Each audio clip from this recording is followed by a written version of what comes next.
Hi everyone, welcome to the bare minimum education. तो आज हम डिस्कस करेंगे 10 अक्टूबर 2022 की द हिंदू और द इंडियन एक्सप्रेस का newspaper analysis. But before I start I just want to say one thing that in case you haven't watched my vision IAS की monthly magazine की polity और इकोनॉमी की explanation videos, I would link it in the I button. आप जाकर उन्हें please देखिए, specially economy की जो वीडियो है। आई गारंटी यू आप एक बार खुद से उसका टेक्स्ट पढ़िए और उसको वीडियो से कंपेयर करिए। जिस लेवल की क्लैरिटी आपको वीडियो देगी, you would B actually very happy with that. I assure you, you would have things clear in your head. Okay, so let's get started with today's video. आप please video को like जरूर करिएगा अगर आपको अच्छी लगे तो। ओके, तो देखिए पहला आर्टिकल जो हम स्टार्ट कर रहे हैं द हिंदू का, इट्स अबाउट सिक्योरिटी। देखिए हम बहुत बार पढ़ते हैं कि क्रॉस बॉर्डर क्राइम्स बढ़ रहे हैं एंड ऑल ऑफ दैट। उसके कुछ कुछ नुआंसेस देखिए, ये सिर्फ एक क्लीशे वर्ड लिख देना कि cross border crime, drug mafias, ये सफिशिएंट नहीं है। लेकिन उसकी रूट्स क्या है, कहाँ से आ रहा है और क्या क्या उसको कंट्रीब्यूट कर रहे हैं उस नेटवर्क को बिल्ड होने में, और कैसे आप उसको टैकल कर सकते हैं। इसमें कुछ कुछ चीजें ऐसी हैं जो मैंने हाईलाइट की हैं एंड इट्स इंपॉर्टेंट। ओके, तो देखिए, campaign against drugs will be a national drive, says Amit Shah. Okay, देखिए union home minister Amit Shah ने क्या कहा है कि जो ड्रग्स के अगेंस्ट लड़ाई है, जिस तरह से नॉर्थ ईस्टर्न स्टेट के जो चीफ मिनिस्टर्स हैं जो इनके अगेंस्ट लड़ रहे हैं, वो डेफिनेटली पूरे कंट्री में भी यूनिफाइड अप्रोच लाने के लिए हेल्प करेगी ड्रग्स के अगेंस्ट। ओके, ये कहाँ पे हमारे होम मिनिस्टर ने कहा है, एक रीजनल कॉन्फ्रेंस में जहाँ पे सारे चीफ मिनिस्टर्स, चीफ सेक्रेटरीज और डायरेक्टर्स जनरल जितने भी पुलिस के थे, वो सारी 8 जो नॉर्थ ईस्टर्न स्टेट्स हैं उनकी एक रीजनल कॉन्फ्रेंस हुई थी सैटरडे इवनिंग में। तो वहां पे उन्होंने ये स्टेटमेंट रखी है। ओके, उन्होंने डेफिनेटली एक्नॉलेज किया है, यानी कि उन्होंने कहा है, सहमति जताई है इस बात से, जी हाँ, सबसे बड़ा अगर इस रीजन में कोई प्रॉब्लम है तो वो है ड्रग कंजम्पशन, जो काफी ज्यादा हाई रेट पे है नॉर्थ ईस्टर्न स्टेट्स में। तो इट इज इम्पोर्टेंट, आपसे एक क्वेश्चन पूछा जा सकता है या फिर आपसे पूछ सकते हैं कि कैसे जो ड्रग कंजम्पशन है वो उसकी डिस्ट्रीब्यूशन कैसी है हमारे कंट्री में, या फिर कैसे कहीं जगह ज्यादा सेंसिटिव है as compare to other regions. So you should have some potter in your head. Okay, तो देखिए इन्होंने, मिस्टर शाह ने और क्या कहा है, उन्होंने बोला है कि जो, अब ये ध्यान से सुनिए, जो ड्रग डीलर्स होते हैं नॉर्थ ईस्ट में, वो देखिए किसके साथ, जो ड्रग डीलर्स होते हैं डील किसके साथ करते हैं, जो म्यांमार में सिंडिकेट्स है, यानी म्यांमार में जो ड्रग ग्रुप्स हैं और जो नॉर्थ ईस्टर्न ग्रुप्स हैं, दोनों आपस में डील साइन करते हैं। और you would be amazed to know, जैसे जो बैंक अकाउंट्स हैं उनके थ्रू ही जो पेमेंट की जाती है ड्रग्स खरीदने की, वो बैंक अकाउंट्स के थ्रू ही हो रहे हैं। जैसे मणिपुर में ऐसे कुछ केसेस सामने आए हैं।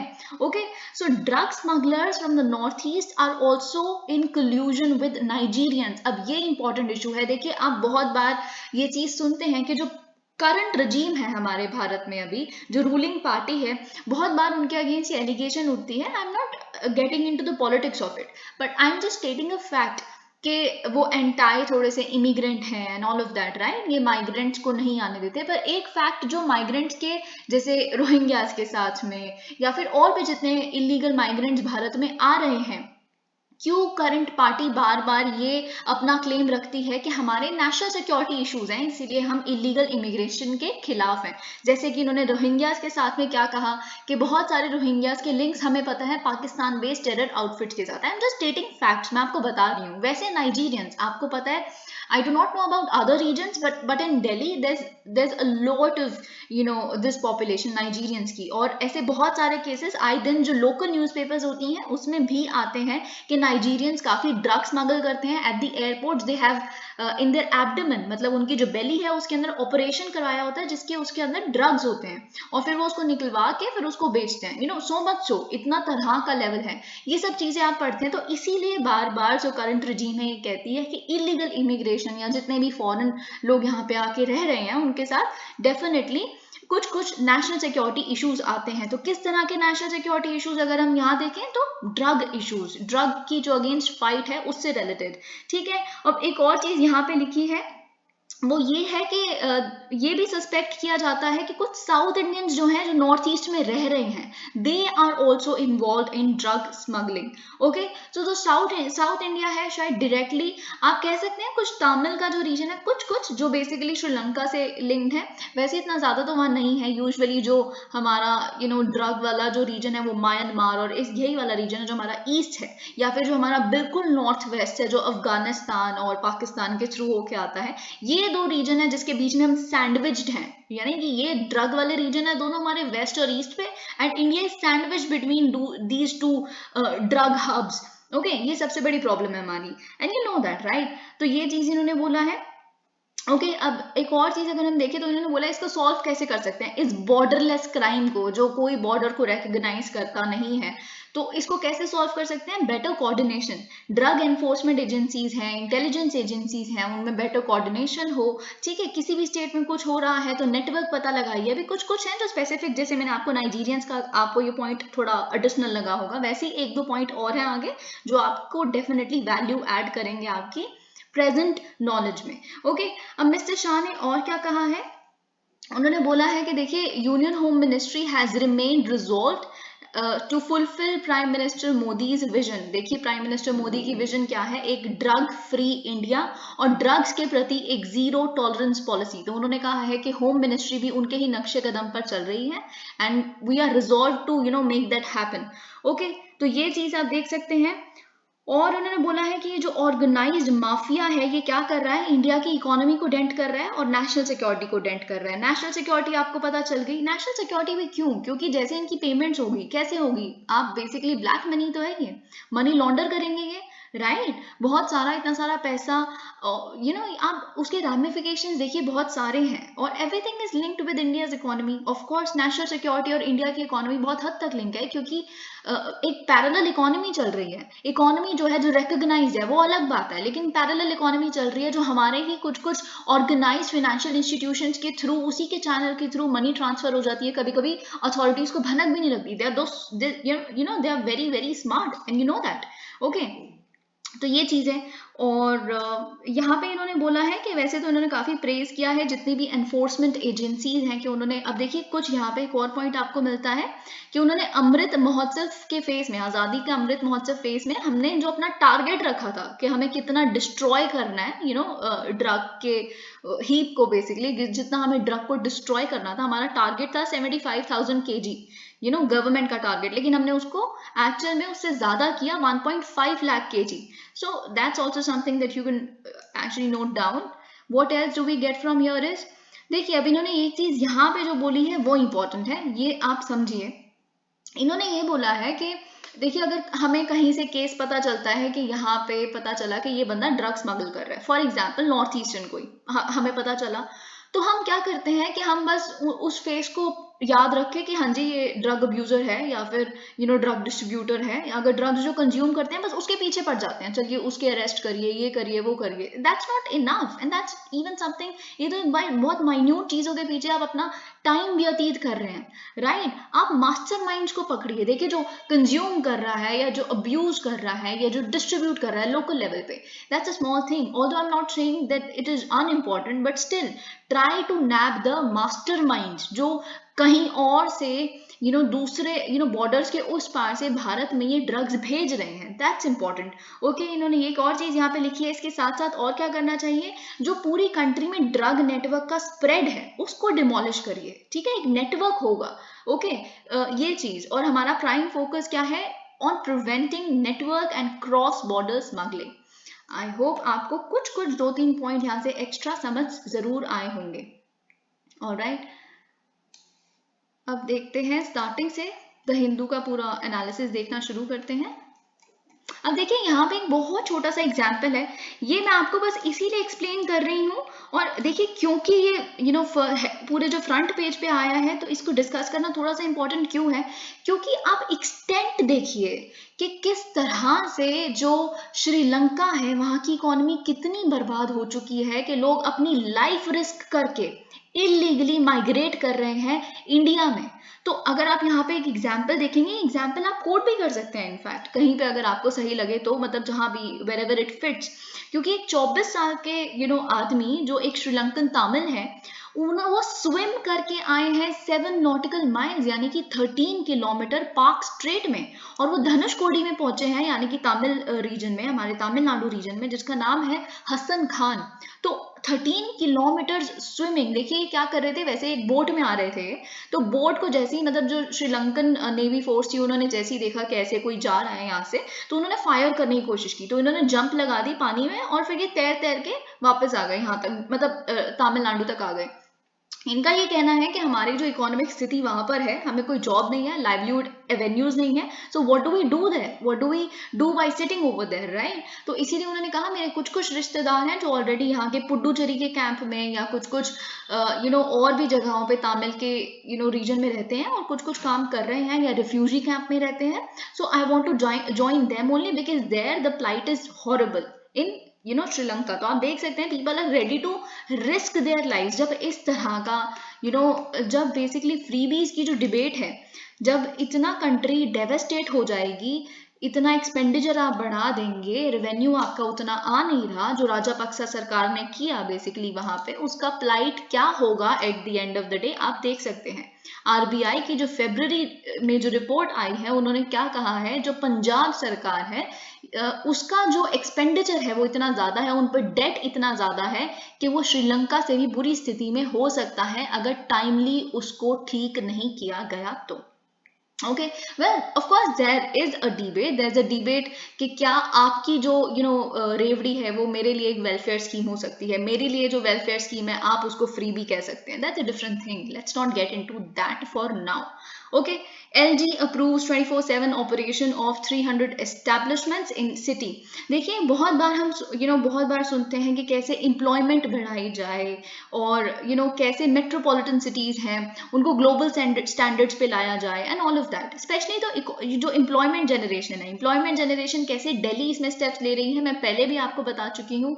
जैसे एक फरवरी में यानी कि 2023 में एक बहुत बड़ा शॉपिंग फेस्टिवल होने वाला है जिसमें हर जगह के लोकल एरियाज में से सारे अपना एग्जीबिशन लगाएंगे शॉपिंग फेस्टिवल के लिए। एम्प्लॉयमेंट जनरेशन अभी से शुरू हो गई है जो उस टाइम पे कंडक्ट किया जाएगा, एक महा फेस्टिवल जिसमें इंटरनेशनल लोग भी आएंगे खरीदने के लिए और डोमेस्टिक टूरिस्ट तो होंगे, ये सब कुछ। और आप देख रहे हैं कि एक वैन सिस्टम मैंने आपको बताया था, जैसे एक फूड वैन होगी हर जगह जो हर आपको डिस्ट्रिक्ट में मिल जाएगी खड़ी हुई, जैसे यूएसए में होती है, न्यूयॉर्क आपने अगर वैन्स देखी हैं तो वहां पे भी यही होता है कि वो क्या कराते हैं, वो अपने बर्गर्स सब्स ये सब खिलाते हैं। तो हमारा लोकल फूड क्या है, हमारा जो हम स्नैक्स इंडियन स्नैक्स जो एंजॉय करते हैं, पानी पूरी एंड ऑल ऑफ दैट, पाव भाजी, तो उसमें ये सब होगा। ऑफ कोर्स एम्प्लॉयमेंट जनरेशन होगी क्योंकि जो टूरिस्ट हैं जो बाहर से आ रहे हैं उनको भी आप केटर करेंगे और इंडियंस को तो आप केटर करेंगे, Indians being the foodies they are.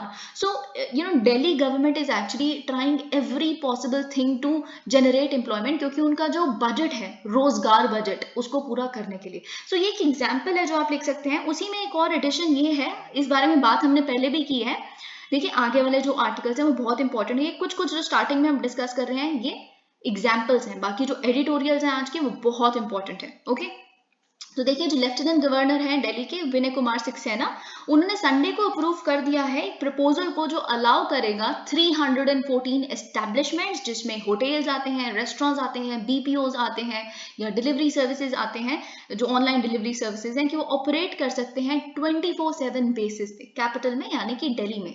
ठीक है, तो ये चीज इन्होंने इस बात में देखिए पहले ही बहुत समय से इस बारे में बातचीत चल रही है क्योंकि जो दिल्ली डेवलपमेंट अथॉरिटी का मास्टर प्लान 2041 है कि 2041 तक दिल्ली को कैसे बनाना है, क्या हमारे फोकस एरियाज होंगे जिसमें इन्वायरमेंट के बारे में ये सब कुछ, अगर आप थोड़े समय से न्यूज़पेपर्स कवर कर रहे हैं ऑल ऑफ दैट। ठीक है, तो इन्होंने क्या बोला है, उस मास्टर प्लान में भी यही लिखा था कि हमें सिटी की नाइट लाइफ जो है, जो न्यूयॉर्क वगैरह जो ग्लोबल स्टैंडर्ड्स की सिटीज है, मेट्रोपॉलिटन सिटीज, उनके लेवल तक अगर लेके जाना है तो हमें अपनी सिटी की नाइट लाइफ बढ़ानी होगी। ठीक है, तो उससे बेसिकली क्या होगा, आप एम्प्लॉयमेंट बूस्ट करेंगे। आप खुद सोचिए कि जो दिन में काम कर रहे हैं फिर रात में भी काम करेंगे, एम्प्लॉयमेंट तो मतलब दिन में कोई और अगर ग्रुप काम कर रहा है तो रात में कोई और ग्रुप काम करेगा। आप समझ रहे हैं, that they employment would definitely get skyrocketed if this happens in a proper way of course. लेकिन कुछ कुछ इसके साथ जो चीजें आपने ध्यान देनी है, और एक और चीज जो ये करेगा, it would promote a favourable business environment, of course investment बढ़ेगी हमारे यहाँ की सिटी में। ठीक है, अब ये चीज जो डेफिनेटली एक प्री रिक्विजिट है ओवरऑल इकोनॉमिक ग्रोथ के लिए। लेकिन कुछ कुछ चीजें हैं, ये 24/7 जो बेसिस है चीजों को ऑपरेट करने का, it is subject to certain conditions of course. Welfare और सिक्योरिटी जो एम्प्लॉयज हैं उसको ध्यान में रखा जाएगा, उनके लिए प्रॉपर गाइडलाइंस होनी चाहिए, ये नहीं कि उनकी सिक्योरिटी को कुछ हैम्पर करे। अब देखिए, आप जानते हैं कि स्वच्छ सर्वेक्षण 2022 के रिजल्ट्स में हमें बहुत अच्छे से पता है कि इंदौर पिछले 6 सालों से टॉप पोजीशन पे आ रहा है, इंदौर जो सिटी है, ठीक है। लेकिन एक सवाल ये बन सकता है, Indore is not even the so called metropolitan city, so called in the sense जो हम गिनते हैं जैसे दिल्ली, या फिर हम गिनते हैं फॉर एग्जाम्पल चेन्नई या Kolkata. Why do these cities fare poorly as compare to Indore? या फिर आपसे एक क्वेश्चन बन सकता है, this of course can be a question my dear friends, do not think that this can't be a question, since there's been a recurrent pattern in this Swachh सर्वेक्षण results, of course this can be a question। या फिर एक question ये हो सकता है कि what lies at the root of waste management, क्या होना चाहिए बेसिकली स्वच्छ एक सिटी बनानी है। तो एक बहुत सिंपल रूल है, गोल्डन रूल है, जो हम डिस्कस करेंगे। थोड़ा सा डेटा उसके पहले हम देख लेते हैं। देखिए, जो दिल्ली स्पेंड करती है पर कैपिटा, इट इज यानी कि पर कैपिटा कितना स्पेंड करती है, ₹3,119, ठीक है। तो आप देख सकते हैं अभी तो खैर तीनों जो नॉर्थ साउथ और ईस्ट म्यूनिसिपल कॉर्पोरेशन है वो मर्ज होके एक बना दी गई हैं, पर ये जो रिजल्ट्स हैं वो इस कॉम्बिनेशन या मर्जर से पहले के हैं, यानी कि तीन जब अलग अलग आइडेंटिटिकल ये होती थी, एस्टैब्लिशमेंट्स अलग होती थी, तीन नॉर्थ साउथ और ईस्ट, ठीक है, म्यूनिसिपल कॉर्पोरेशन दिल्ली की। तो why does it rank so poor in this annual cleanliness survey, ठीक है, जबकि जो सिटी ऑफ इंदौर है वो मार्जिनली ही थोड़ा सा स्पेंड ज्यादा करती है, विच इज 4,073 पर कैपिटा, ठीक है। लेकिन वो पिछले साल से नंबर 1 पे क्यों है? तो इसलिए देखिए, तो सबसे बड़ी बात ये है, जो सबसे बड़ा प्रॉब्लम है जो हमारे, अगर हम दिल्ली की बात करें, इस मेट्रोपॉलिटन सिटी की बात करें, तो वो ये है कि यहाँ पे सेग्रीगेशन ऑफ वेस्ट नहीं होता, वेस्ट को सेग्रीगेट नहीं किया जाता उनकी रिस्पेक्टिव कैटेगरीज में, वेट है, ड्राई है, क्या है एग्जैक्टली, प्लास्टिक है या नहीं है, ओके। तो ये चीज ये यहाँ पे चीज दिखी है। और सबसे बड़ी बात यह है कि मिनिमल पब्लिक अवेयरनेस, लोगों को पता ही नहीं है यहाँ पे। आपने मतलब, अगर if I talk about Delhi, people do not even care about it, मतलब ठीक है जो है सो है, it is very absurd given the fact. आप समझते हैं कि दिल्ली में सबसे ज्यादा पढ़े लिखे लोग रहते हैं, but if you say something to even your some of your relatives कि नहीं इसको ऐसे सड़क पे नहीं फेंकना, सब तो फेंक रहे हैं, that's the kind of thing. अगर आप बाई चांस कुछ नीचे से उठा भी देंगे, you will be mocked at. If you are with your friends would mock at you कि ये क्या मतलब अलग सा इसका स्वच्छता का चलता रहता है, all of that, you know that, okay. अब यहाँ पे एक चीज हम देख लेते हैं कि इंदौर म्यूनिसिपल कॉर्पोरेशन कमिश्नर ने क्या कहा है, कि उन्होंने ऐसा क्यों करने में सक्षम हुए हैं, कि पिछले 6 साल से उनका क्या गोल्डन रूल है। तो इन्होंने बोला है, गोल्डन रूल ये कहता है, अगर आपको स्वच्छता मेंटेन करनी है, कि आप 100% वेस्ट जो है सेग्रीगेट करें एट द सोर्स। सोर्स क्या होता है? जो वेस्ट जनरेट कर रहे हैं। अगर आप कुछ वेस्ट, आप एक बनाना खाते हैं, बनाना की पील आप जनरेट किया, आपने उस वेस्ट को आप जनरेट किया, आप उसको दूसरे डब्बे में डालें, उसके साथ ना डालें जो नॉन बायोडिग्रेडेबल है, क्योंकि जो पील है वो तो बायोडिग्रेडेबल है। तो 100% जो वेस्ट है वो सेग्रीगेट होना चाहिए, और इंदौर में होता है। तो देखिए, इंदौर की जो म्यूनिसिपल कॉर्पोरेशन है उन्होंने कहाँ से स्टार्ट किया, उन्होंने एक और दो तीन चीजें जो मैं आपको बताऊंगी जो आपको याद रखनी है। बैंगलोर वगैरह जैसी सिटीज भी क्यों इतनी बुरी हैं, वहां तो खैर वहां की जो लोकल अथॉरिटी है, जो municipal city authority, urban authorities, they are like horrible. वहां पे मेयर है ही नहीं, पिछले 2 सालों से कोई अपॉइंटमेंट ही नहीं हुई है, but that's a different thing, ठीक है। तो यहाँ पे क्या लिखा है कि हमने स्टार्ट किया था सेग्रीगेट करना वेस्ट को 2 कैटेगरीज में। पहले हम वेट और ड्राई वेस्ट को अलग अलग करते थे, सेपरेट, ठीक है।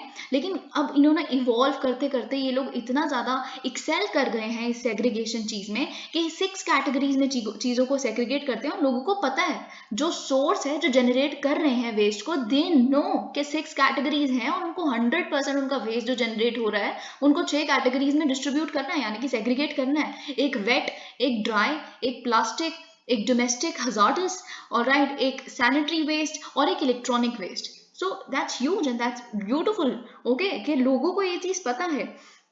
राइट, एक और फैक्टर जो हेल्प किया है इंदौर को, it is also very important. सबसे बड़ी बात है पॉलिटिकल विल डिस्प्ले की जाना मेयर्स द्वारा या काउंसलर्स द्वारा, जो अर्बन अथॉरिटीज हैं, बेसिकली लोकल अर्बन अथॉरिटीज, ठीक है। ये चीज बहुत इंपॉर्टेंट है, क्योंकि इससे कोई फर्क नहीं पड़ता कि किस पार्टी को कौन सा मेयर बिलोंग करता है। हर एक मेयर की अगर हम बात करें, इंदौर में प्रायोरिटी सबसे बड़ी क्या है, sanitation of their city regardless of the party they actually represent. So that's also important. Political will तो हर एक पॉलिसी के लिए इंपॉर्टेंट है. हर चीज को अगर आप इम्प्रूव करना चाहते हैं तो पॉलिटिकल विल तो होनी चाहिए. Okay, alright. अगर हम देखें कि पुअर परफॉर्मेंस, जो अगर हम दिल्ली की बात कर रहे हैं तो इट इज़ बिकॉज क्योंकि जो यहाँ के म्यूनिसिपल कॉरपोरेशन है उन्होंने कभी पुश किया ही नहीं कि आप वेस्ट को सेग्रीगेट करें. ठीक है, कुछ उन्होंने जो मेथड पता नहीं कितने साल पहले यहाँ पे यूज हो रहे होंगे वही आज भी यूज हो रहे हैं. There is no method to even increase awareness, no method at all. Okay, ये चीज. Even today there are multiple instances of people not segregating their waste or the garbage collectors mixing the segregated waste, of course. And this is possibly the most simple step. सबसे simple step ही यही है. अगर आप एक larger change चाहते हैं, सबसे simple step है. क्यों इतना पैसा वेस्ट करना चाहते हैं कि उधर जाके आप एक मशीनें लेके आए उसको सेग्रीगेट करें. आप पब्लिक को अवेयर कर दो ना कि आप जो सोर्स है बेसिकली वेस्ट जनरेशन का वही सेग्रीगेट कर देंगे. क्यों अपना इतना ज्यादा एक्सपेंडिचर बढ़ाते हो इस चीज पे, दैट वे. ओके, ये चीज. अब यहाँ पे तो और ज्यादा मतलब दिल्ली में तो there is even a lot of politics involve, क्योंकि अब एक और चीज जब से मर्जर हुई है, नाउ द आम आदमी party would say something else and they would say something else and the tussle would go on. So hence the neglect of the city. Alright, NCST expresses concern over continued distress in Odisha's village of widows. अब देखिए बात ये है, ये भी एक example है. इसके बाद से जो बहुत जो जैसे आप कॉन्क्रीट आर्टिकल्स कहते हैं वो स्टार्ट होंगे. ओके, अब ये एग्जाम्पल किस चीज़ का है, हम बहुत बार पढ़ते हैं कि सिलिकोसिस क्या होता है, जैसे बेसिकली लंग कैंसर्स हो जाते हैं, ब्रेथलेसनेस हो जाती है जो माइंस में भेजते हैं या फिर कोई कंपनी की वजह से. तो ऐसा ही एक एग्जांपल है जो आप लिख सकते हैं.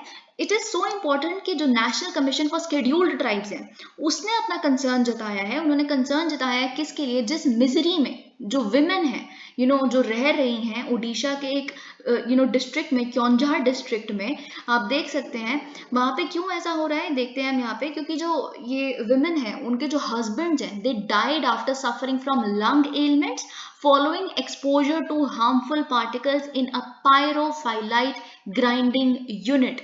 तो आप देख सकते हैं कैसे, मतलब अगर आप एस्टिमेट देखेंगे कि अराउंड 40 लोगों की डेथ हो चुकी है, जिनकी 40 के 40 की ही जो एवरेज एज थी वो 40 से कम थी. तो आप देख सकते हैं कि और विलेज जो है ये basically I can not even pronounce that, I shouldn't be doing that. इस विलेज को आप पढ़ सकते हैं, इसको जो टाइटल दिया जा चुका है, इसकी आइडेंटिटी ये बन गई है विलेज ऑफ विडोज. क्योंकि आप देखिए ये ट्राइबल ग्रुप्स हैं, इनके पास ना फाइनेंशियल रिसोर्सेज है, ठीक है, इनके हस्बैंड जो ब्रेड विनर्स थे now they are gone. What would actually these women do, right. तो इनका जो प्लाइट है, क्योंकि फाइनेंशियली ये डिपेंडेंट ही अपने हस्बैंड्स पे थे, कि ये बच्चे और ये खुद, how would they actually survive, क्या होगा इनका. तो ठीक है, ये विलेज ऑफ विडोज के नाम से इनको. देखिए बात ये है कि अभी भी यहाँ पे इस तरह के लंग एलिमेंट्स जो यूनिट्स वगैरह में काम करते हैं ऐसी कॉर्पोरेट एस्टैब्लिशमेंट्स में, वहाँ के लोगों को पता है कि मतलब उनके हस्बैंड्स के साथ भी यही होना है. तो यहाँ पे आप पढ़ सकते हैं विडोज और to be widowed belong to the marginalise sections, और इतना ज्यादा मार्जिनलाइज कि वो लीगल रिकोर्स भी नहीं ले सकते, वो अपना केस भी नहीं लड़ सकते, केस फाइल भी नहीं कर सकते. ठीक है, तो ये सारी चीजें. तो कॉम्पनसेशन के लिए अगर उन्हें डालना हो कि हमें कॉम्पनसेशन मिलना चाहिए, हमें 5 लाख 10 लाख जितना भी चाहिए, वो कैसे डालेंगे जब उन्हें यही नहीं पता. कैसे वो ह्यूमन राइट्स कोई लॉयर बेसिकली आप एम्प्लॉय करेंगे या कुछ भी. ठीक है, the health crisis began when the workers of the grinding unit started complaining of breathing problems due to repeated exposure to crystalline silica that led to silicosis. Okay, ये बात आपको पता, वो इतना पार्टिकुलेट होता है सिलिकॉन के जो मैटर होता है, तो वो क्या करते हैं, वो पेनिट्रेट कर जाते हैं हमारे रेस्पिरेटरी ट्रैक्ट को और फिर लंग्स को इन्फेक्ट करते हैं, and that way you actually face breathlessness.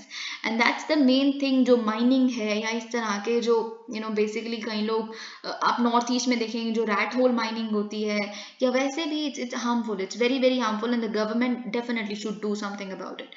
Why India is not taking a Hanuman leap? Very important, I would say. एक बहुत क्लासिक क्वेश्चन बनता है इसका, और सबसे बड़ा क्लासिक क्वेश्चन इसका ये बनता है कि 2008 से लेके अभी तक क्यों हमारा जो कैपिटल फॉर्मेशन है कंट्री का, it is on decline. why the private investment is not rising despite government taking a lot of steps. Classic question जिसमें आप स्टार्ट कहाँ से करेंगे, सबसे पहले तो गवर्नमेंट ने स्टेप्स क्या लिए हैं, फिर उसके बाद कैसे फिर भी 2008 से लेके देखिए it has become a trend कि जो क्वेश्चंस होते हैं वो बहुत ही एवोल्यूशनरी होते हैं, ना कि ऐसे पूछेंगे स्कीम के बारे में 5 पॉइंट लिख दो, दिस इज नॉनसेंस कंप्लीटली, ये तो अब बचा ही नहीं है, ये तो जमाना चला गया। तो कितने पिछले 10 साल में अ डेकेड अगो कैसे चीजें इवॉल्व हुई हैं या इंडिपेंडेंस के बाद से कैसी हुई हैं, सो मच सो, तो आप चीजों को इस तरह से देखें, ठीक है। So that way this particular editorial becomes very very important. अब देखिए एक मीटिंग हुई थी, आपको याद होगा, बहुत हमने डिस्कस भी की थी, जिसमें मैंने आपके साथ काफ़ी एनालिसिस भी दिया था उस मीटिंग का। तो क्या हुआ था इस मीटिंग में, जो भारत के जितने भी कॉरपोरेट लीडर्स हैं, सितंबर 15 को उनकी मीटिंग किसके साथ हुई थी, फिनेंस मिनिस्टर निर्मला सीतारमन के साथ, जिसमें बेसिकली एक बहुत बड़े पॉइंट पे जो हमारी इकोनॉमी है उसके बहुत बड़े मुद्दे पे अटेंशन ड्रॉ की गई थी। अब निर्मला सीतारमन ने सबसे बड़ा कंसर्न जो जताया था उस पर्टिकुलर मीटिंग पे, कॉन्फ्रेंस पे, वो ये था कि जो कॉर्पोरेट इन्वेस्टमेंट है, यानी कि जो प्राइवेट इन्वेस्टमेंट है, सबसे पहले मैं आपको बता देती हूँ कैपिटल फॉर्मेशन क्या होता है, क्योंकि कैपिटल फॉर्मेशन हम बार बार पढ़ते रहते हैं। तो कैपिटल क्या होता है ये बात आपको पता है, जो फिजिकल चीजें होती हैं, यानी कि ना ही तो वो खुद एक प्रोड्यूस्ड गुड्स हैं जिसको आप यूज कर सकते हो, पर प्रोडक्शन के लिए वो बहुत इंपॉर्टेंट है। जैसे इलेक्ट्रिसिटी के बिना आप कैसे कुछ प्रोड्यूस करेंगे, मशीन्स के बिना आप कैसे कुछ प्रोड्यूस करेंगे, ठीक है। रॉ मटेरियल डाला मशीन में, फिर उससे जो प्रोडक्ट लिखा, चलो आपने उसको एक्सपोर्ट कर दिया, ये डोमेस्टिकली कंज्यूम कर लिया, बट वो मशीन भी तो होनी चाहिए ताकि फ्यूचर टर्म में भी वो चीजें प्रोड्यूस होती रहे। तो इस तरह के जो फिजिकल गुड्स हैं, बेसिकली जो कैपिटल गुड्स हैं, उसको साल भर साल बनाना, स्टॉक करना, उसको कहते हैं capital formation, which is very important, जिसमें रोड भी आता है, ट्रांसपोर्टेशन सर्विसेज भी आती हैं, मशीन्स आती हैं, सब कुछ। ओके, अगर ट्रांसपोर्टेशन सर्विसेज नहीं होगी तो आप जिस तरह का इकोनॉमिक ग्रोथ टूरिज्म से आ रहा है वो कैसे इंश्योर करेंगे, है ना, आप समझ रहे हैं, राइट। तो यही चीज, सबसे बड़ा जो कंसर्न निर्मला सीतारमन ने व्यक्त किया था वो ये था कि जो कॉर्पोरेट इन्वेस्टमेंट है भारत में, जो मार्केट में बेसिकली प्राइवेट इन्वेस्टमेंट है, वो बहुत स्लगिश है, मतलब वो तो बढ़ी नहीं रही, इट इज नोवेयर नियर जो हम एक्सपेक्ट कर रहे हैं, ठीक है। और क्यों, ये तब है जब गवर्नमेंट इतने सारे बिजनेस फ्रेंडली स्टेप्स ले रही है, तब भी। जैसे आपको अगर पता है 2019 के बजट में आपने देखा था कि कॉर्पोरेट टैक्स को किस तरह से रिड्यूस किया गया था, राइट, ये बात आपको पता है ना। तो अगर हम देखें जितनी भी एग्जिस्टिंग कंपनीज थी उसके लिए कितना कॉर्पोरेट टैक्स कर दिया गया था, पहले 30% हुआ करता था, अब 22% है। जो न्यू मैन्युफैक्चरिंग कंपनीज है, कुछ एक डेडलाइन थी अक्टूबर तक, अगर आप अपनी बिजनेस सेट करेंगे तो आप न्यू हैं, अगर आप खुलेंगे आगे, ठीक है, ये चीज। और अपने ऑपरेशंस आप 31 मार्च नेक्स्ट साल के अगर तब तक शुरू कर लेंगे, ये कुछ क्राइटेरिया था, ठीक है। तो आपके लिए कॉर्पोरेट टैक्स क्या होगा, 25% पहले हुआ करता था, 15%, तो अब नेट अगर हम देखें 22% और 15% है। तो इतना कम टैक्स करने के बाद भी इतनी स्लगिश कॉर्पोरेट इन्वेस्टमेंट, ठीक है, ये चीज उन्होंने basically mark की थी। However, the corporate investment rate, that is the rate as a share of the national income, has barely budged, यानी कि 1 इंच भी हिला नहीं है, इधर उधर पड़ा नहीं है, ठीक है, ये चीज। अब देखिए जो मिस सीतारमन है, उन्होंने क्या बोला था कि आपको पता है, जो हनुमान थे रामायण में, अगर हम देखेंगे उनको रिमाइंड करवाया गया था, रिकॉल करवाया गया था, किनके द्वारा, जामवंत जी द्वारा। उन्होंने ये कहा था कि आप में कुछ इनबॉर्न स्ट्रेंथ है, ठीक है, आप उसको याद करिए, आप किसी शक्तियों के साथ पैदा हुए हैं। तो फिर वही मिस सीतारमन ने कहा कि जो कॉर्पोरेट लीडर्स हैं उन्हें समझना चाहिए, उनमें एक इनबॉर्न स्ट्रेंथ है प्राइवेट इन्वेस्टमेंट में, जो हमारी इकोनॉमी को बहुत ज्यादा ऊपर लेके जा सकती है। प्लीज आप उनको याद करने की कोशिश करिए।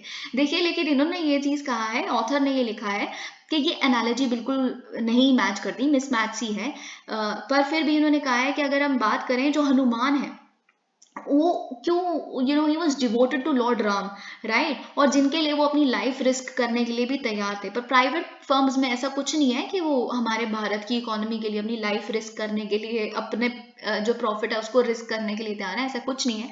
दे are driven by one simple fact, and that is profit expectation, that is all.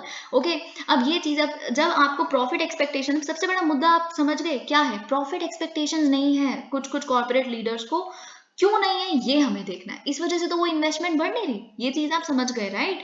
तो हम देखें, अब जो मैनेजर्स हैं, जो कॉर्पोरेट मैनेजर्स हैं, वो रिस्क को जितना अवॉइड कर सके वो करने की कोशिश करते हैं, ठीक है। और इसीलिए जस्ट बिकॉज एक मिनिस्टर ने ये कह दिया कि आप अपने प्लीज शक्तियों को याद करिए, अगर उन्हें प्रॉफिट नहीं दिखेगा वो अपनी इन्वेस्टमेंट नहीं बढ़ाएंगे, ठीक है। ये एक सिंपल सा फैक्ट है।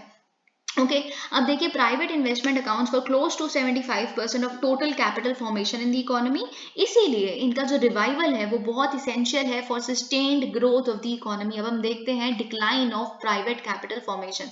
अब देखिए, नरेंद्र मोदी गवर्नमेंट की जो 2014 की प्रोनाउंसमेंट की अगर हम बात करें, उसमें उन्होंने क्या बोला था कि हम देखिए अब सरकार में आ गए हैं, तो हम नहीं चाहते कि स्टेट ड्राइव करे, गवर्नमेंट ड्राइव करे इकोनॉमिक डेवलपमेंट को। उनका स्लोगन अभी भी बोला जाता है, उस समय भी बोला गया था, वो ये था मिनिमम गवर्नमेंट। मिनिमम गवर्नमेंट होगी, जैसे अभी भी आपने बहुत रिसेंटली देखा प्राइवेटाइजेशन ड्राइव में उन्होंने क्या बोला, government has no business to be in business, right. ये चीज था, जिसका तात्पर्य क्या है कि प्राइवेट सेक्टर लीड लेगा इकोनॉमी को ड्राइव करने में। ये बात आपको पता है। अब mister Modi of course has a very good reputation, as you know. जब वो गुजरात के चीफ मिनिस्टर हुआ करते थे, उनकी एक बहुत बिजनेस फ्रेंडली अप्रोच थी, ऑलराइट। ये चीज अगर जब वो दिल्ली में आए, बेसिकली जब वो प्राइम मिनिस्टर के रूप में आए, तो उन्होंने ये कहा था कि हम इम्प्रूव करेंगे ease of doing business in India, and of course they have done something और the other here and there. That is why you see world bank report rankings increasing. Okay ये चीज आपको पता है। लेकिन बात ये है कि लास्ट टाइम जब हमने प्राइवेट कैपिटल फॉर्मेशन को पीक करते देखा था, वो 2011-12 में था, ठीक है। ये चीज, तो इसका मतलब क्या होता है कि प्राइवेट कैपिटल फॉर्मेशन का जो डिक्लाइन है वो इस सरकार ने, जो प्रेजेंट सरकार है, उन्होंने इनहेरिट किया पिछले टाइम से, यानी कि 2011-12 में शुरू हो गया था। आप 13 से लगा लीजिए, प्राइवेट कैपिटल फॉर्मेशन जो था, प्राइवेट इन्वेस्टमेंट, वो डिक्लाइन होनी शुरू हो गई थी। तो इस सरकार की प्रॉपरली गलती आप नहीं कह सकते कि कुछ नहीं कर पा रहे हैं ऑल, लेकिन इन्होंने ये कहा है ऑथर ने। पर आपने इसकी सक्सेस, मतलब इसको टर्न अराउंड करने के लिए जो स्थिति आपने इनहेरिट की, उसमें भी तो आपने कुछ खास नहीं किया, ठीक है। तो इसलिए हम आपको कैसे क्रेडिट दे दें किसी चीज के लिए? ये चीज भी तो आपको सोचनी चाहिए कि आप कितना सक्सेसफुल हुए। ठीक है, आपने इनहेरिट किया जो किया, लेकिन आप कितना सक्सेसफुल हुए उसको ओवरटर्न करने में, ठीक है। ये आर्टिकल क्रिटिकल नहीं है इतना, वैसे बहुत ही बैलेंस्ड आर्टिकल है, पर हम देखेंगे कैसे। Okay, though it has not allowed public investment to slip, that has not been enough under circumstances. हाँ, हम मानते हैं कि इन्होंने पब्लिक इन्वेस्टमेंट, प्राइवेट इन्वेस्टमेंट को बढ़ाने की होड़ में इतनी भी कम नहीं करती, पर बात ये है जितनी इनफ होनी चाहिए उससे तो डेफिनेटली कम है। और हम देखेंगे कैसे देखिए पब्लिक इन्वेस्टमेंट का बहुत बड़ा रोल होता है प्राइवेट इन्वेस्टमेंट का भारत में लाना, और हम डिस्कस करेंगे कैसे। वैसे तो बड़ा कुछ है, I could actually speak at length about it, but हम कन्फाइंड रहेंगे इस आर्टिकल तक। ओके देखिए, बात क्या है, ये सरकार क्यों बार बार चूक जाती है, ये बात आपको बहुत अच्छे से पता है। जो इनकी पिछली सरकार थी, यानी कि जब एनडीए सरकार वाजपेयी जी के टाइम पे बनी थी, फिर वो एक लॉ लेके आए थे। बेसिकली आप देखते हैं fiscal responsibility and budget management act of 2003, ठीक है। वही देखिए, आइडियोलॉजी तो सेम है ना सरकार की, तो वही इनका अभी भी है कि बहुत ज़्यादा आपको एक्सपेंडिचर नहीं करना सरकार को, क्योंकि आपकी एक फिस्कल प्रूडेंस मेंटेन रहनी चाहिए, इतना एक्सपेंडिचर ना हो जाए कि डेट इतना बढ़ जाए जो संभाले ना संभले। ये इनकी भी वही चीज़ है, वही स्टैंड है। तो इसीलिए this act particularly sort of holds the government back, है ना ये चीज़। अब देखिए, इन्होंने यहाँ पे लिखा है, we can see with hindsight that the government misread the situation prevailing when it came to power and thus failed to recognize its own role at that moment। हम बहुत ही ये चीज़ बिल्कुल समझ के कह सकते हैं, अब हमें समझ आ गया कि जब इस सरकार ने पावर अज्यूम की थी, जब ये लोग जीते थे, तो इन्होंने शायद इस प्रॉब्लम को उस समय देखा नहीं, इसलिए इनको समझ ही नहीं आया कि इनका रोल क्या होना चाहिए। देखिए बात क्या है, इनको ये चीज़ पता थी, इनको ये था, जैसे स्लोगन हमने देखा मिनिमम गवर्नमेंट, ठीक है। हम प्राइवेट सेक्टर को चाहते हैं वो इकोनॉमी को लीड करें, लेकिन इनको ये नहीं पता था कि प्राइवेट सेक्टर तो पहले डिक्लाइन होने शुरू हो गई थी। और इनको ये भी शायद चीज़ समझ नहीं आई कि इनका रोल यहाँ पे मिनिमम गवर्नमेंट का अचानक से नहीं होना चाहिए था, बल्कि इनका रोल ये होना चाहिए था कि ये थोड़ी जितनी enough bare minimum public investment की ज़रूरत है वो करें, जिससे प्राइवेट इन्वेस्टमेंट अट्रैक्ट हो, जिसको हम क्राउड इन कहते हैं, हम देखेंगे आगे उसे भी। तो ये रोल ये समझने में शायद चूक गए, ठीक है। तब हम देखते हैं कि क्या थी state of economy back then. Okay, तो देखिए जो बूम था वो एंड हो गया था 2008 के फिनेंशियल क्राइसिस के साथ साथ। आपको पता है ये 2008 का फिनेंशियल क्राइसिस इंडिया ने तो सरवाइव कर लिया, लेकिन उससे पहले ना जितनी भी कॉर्पोरेट सेक्टर थे उन्होंने बहुत बड़ा बूम देखा था, स्पेशली रियल एस्टेट सेक्टर जो था। खैर दैट्स अ डिफरेंट थिंग। तो बूम इन द सेंस काफी प्रॉफिट बढ़ रहे थे, और फिर उस टाइम पे सबको लगता था, उससे पहले लोगों को लगने लग पड़ा था, सारे जितने भी प्राइवेट लोग थे उनको लगता था प्रॉफिट इतना बढ़ रहा है, बढ़ता ही रहेगा। अब ये सदैव के लिए आ चुका है ये जो प्रॉफिट का बढ़ा है। फिर उन्होंने बड़ा ही लीनियंटली चीजें बोरो करनी शुरू कर दी, ये कर दिया, क्योंकि प्रॉफिट तो बढ़ेगा ही, हम पे कर देंगे। फिर वो पे करने लायक प्रॉफिट आया ही नहीं, क्योंकि क्राइसिस आ गया 2008 में। तो ठीक है, तो इसीलिए वो बूम भी खत्म हो गया। तो उसके साथ बूम एंड हो गया। फिर इकोनॉमी को देखिए थोड़ा बहुत जिसने संभाला, वो उस टाइम के जो फॉर्मर फाइनेंस मिनिस्टर थे प्रणब मुखर्जी थी, उनके स्टिमुलस ने ही संभाला, इसीलिए इंडिया रिसेशन में नहीं आया था पूरे संसार को छोड़ के। ओके, ये चीज, when Mr. Modi arrived at the center, the upsurge in public investment had long since ended and agriculture growth had become erratic। मतलब जब मिस्टर मोदी ने ऑफिस अज्यूम किया बेसिकली, तब ऑलरेडी पब्लिक इन्वेस्टमेंट वाला जो एरा था जो प्रणब मुखर्जी के टाइम पे चल रहा था वो एंड हो गया था, क्योंकि enough of public investment had already been done. ठीक है, तो ऑफकोर्स पब्लिक इन्वेस्टमेंट का भी एक एंड है, एक्सपायरी डेट है उस पर्टिकुलर पॉलिसी की भी। जैसे अकोमोडेटिव पॉलिसी आरबीआई बार बार कहती है, ऑफकोर्स अब पूरी जिंदगी अकोमोडेटिव पॉलिसी नहीं चल सकती, इन्फ्लेशन भी तो बढ़ जाएगी, फिर उसको रोकने के लिए आप कुछ तो करेंगे, राइट, यही चीज। तो फिर तब तक एंड हो चुकी थी, और एग्रीकल्चर ग्रोथ तो ऑलमोस्ट नामात्र ही थी। मतलब जो पिछले पहले के 2 साल थे जब प्राइम मिनिस्टरशिप शुरू हुई पीएम मोदी की, agriculture did not grow at all. ठीक है, ये चीज देखिए। फिर क्या हुआ, फिर ग्लोबल फाइनेंशियल क्राइसिस और जो वर्ल्ड की स्लोइंग डाउन हुआ, फिर एक्सपोर्ट ग्रोथ भी स्लो हो गई। ठीक है, ऑलमोस्ट डिक्लाइन ही हो गई। और ये these added up to a slowing of the exogenous drivers of demand. देखिए बात, ये एक्सोजेनस मतलब बाहर, यानी कि आप कुछ ना कितना भी प्रोड्यूस कर लें, जब आपकी चीज कोई इंपोर्ट ही नहीं करना चाहता बाहर, क्योंकि बाहर वालों के पास पैसा ही नहीं है, वो तो डूब गए थे 2008 की फाइनेंशियल क्राइसिस में, तो आप क्या कर लोगे, आपकी इकोनॉमी ऑटोमेटिकली डिक्लाइन होनी शुरू हो गई।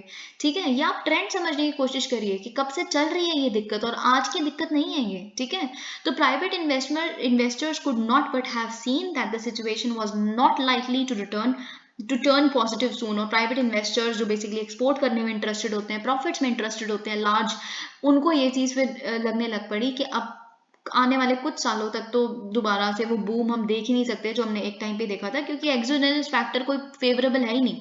ठीक है, और ये चीज also they would not necessarily have been enthused by the possibility that the ideology of minimum government। देखिए बात ये है, मतलब जो उस टाइम के प्राइवेट इन्वेस्टर्स थे उनको ये बात भी समझ आ गई कि बेसिकली ना जो मिनिमम गवर्नमेंट के साथ स्लोगन के साथ जो सरकार आई है वो भी कुछ खास बहुत ज़्यादा नहीं कर सकती, क्योंकि जब उनको एक एग्रीगेट डिमांड की ज़रूरत थी, चलिए आप डोमेस्टिकली कर देते, बाहर की डिमांड खत्म हो गई, तो तब डिमांड तो क्रिएट कर नहीं पाई सरकार। ठीक है, तो अब क्या करेगी, तो सरकार का भी थोड़ा सा डिस्ट्रस्ट चालू हो गया प्राइवेट इन्वेस्टर्स के साथ। तो फिर अगर हम देखें कि जो सिचुएशन 2014 में थी, इंडिया के जो इन्वेस्टर्स थे, आप उनको कह सकते हैं, उन पे गलत नहीं कह सकते, उनको ये कह देना कि आप क्यों, हमें तो समझ नहीं आता कि आप क्यों इन्वेस्ट नहीं कर रहे, ये गलत है। क्योंकि जो हमारे यहाँ के इन्वेस्टर्स हैं भारत के, वो रैशनल डिसीजन था उनका उनका ये एंटिसिपेट करना कि इतना रोजी फ्यूचर नहीं हमारी इकोनॉमी का होने वाला, तो जब तक कोई एक एक्सोजेनस फैक्टर ऐसा ना हो जाए जो फेवरेबल आ जाए। फिर एक्सोजेनस फैक्टर तो और ज्यादा अनफेवरेबल आ गया ना, आप ये देखिए, फिर तो कोविड पैंडेमिक ही आ गया आज के टाइम में, तो एग्रीगेट डिमांड जो बाहर है वो बिल्कुल ही खत्म हो गई। तो ये चीज ठीक है, और ये भी उनको लगता था कि मतलब सरकार भी कुछ नहीं करने वाली, क्योंकि सरकार तो मिनिमम गवर्नमेंट के स्लोगन के साथ आई है, सरकार कैसे ऐसे कुछ कॉन्ड्यूसिव इन्वायरमेंट हमारे लिए क्रिएट कर देगी, तो प्रॉफिट बढ़ेंगे ही नहीं हमारे, तो इतनी इन्वेस्टमेंट करनी नहीं। फिर उसके बाद सरकार ने क्या किया, और फिर प्राइवेट इन्वेस्टर्स ने डीमोनेटाइजेशन के स्टेप को, डिजिटाइजेशन जो उसके साथ आई, फिर जीएसटी आया, ये डेफिनेटली ये स्टेप्स डिमांड जनरेट कर ही नहीं पाए। डिमोनेटाइजेशन की तो आज तक इतनी क्रिटिसिज्म हो रही है, डिमांड जनरेशन तो क्या, डिमांड बिल्कुल कोलैप्स हो गई थी उस टाइम पे, क्योंकि that's a fact. Cashless economy के बारे में कितना भी पढ़िए, बात ये अभी तो एटलीस्ट सत्य है कि हमारी जो भारत के छोटे छोटे जो जिन्हें हम लघु व्यापारी कहते हैं, वो अभी भी कैश बेस्ड इकोनॉमी पे डिपेंडेंट है अभी भी। तो कैश का स्वाइप आउट कर देना is was something very actually counter productive for these investors also. Okay ठीक है। अब जीएसटी भी देखिए, जीएसटी का बात पता है क्या आती है कि लोगों को जीएसटी समझ नहीं आया और आज तक भी नहीं आया, और अभी आप देख सकते हैं जीएसटी के खिलाफ कितने सारे प्रोटेस्ट चल रहे हैं, लेजिस्लेचर में भी इतने आए दिन हम प्रोटेस्ट देखते रहते हैं। स्टेपिंग अप पब्लिक इन्वेस्टमेंट, अब देखिए ये इंपॉर्टेंट है। इंपॉर्टेंट क्यों है, देखिए गवर्नमेंट क्या कर सकती है, गवर्नमेंट खुद देखिए आप यहाँ पे पढ़िए, the one lever that the government could have pulled as it watched private investment decline was to step up public investment. जब आपको दिख रहा है कि प्राइवेट इन्वेस्टमेंट कम हो रही है तो आप स्टेप अप करिए पब्लिक इन्वेस्टमेंट को, आप बढ़ाइए ना, वो एक्सपेंडिचर नहीं कर रही तो आप करिए कुछ समय के लिए, क्योंकि उनको भी कॉन्फिडेंस दिलाना जरूरी है कि सरकार जब इन्वेस्ट कर रही है तो सब सेफ है। ठीक है ये चीज।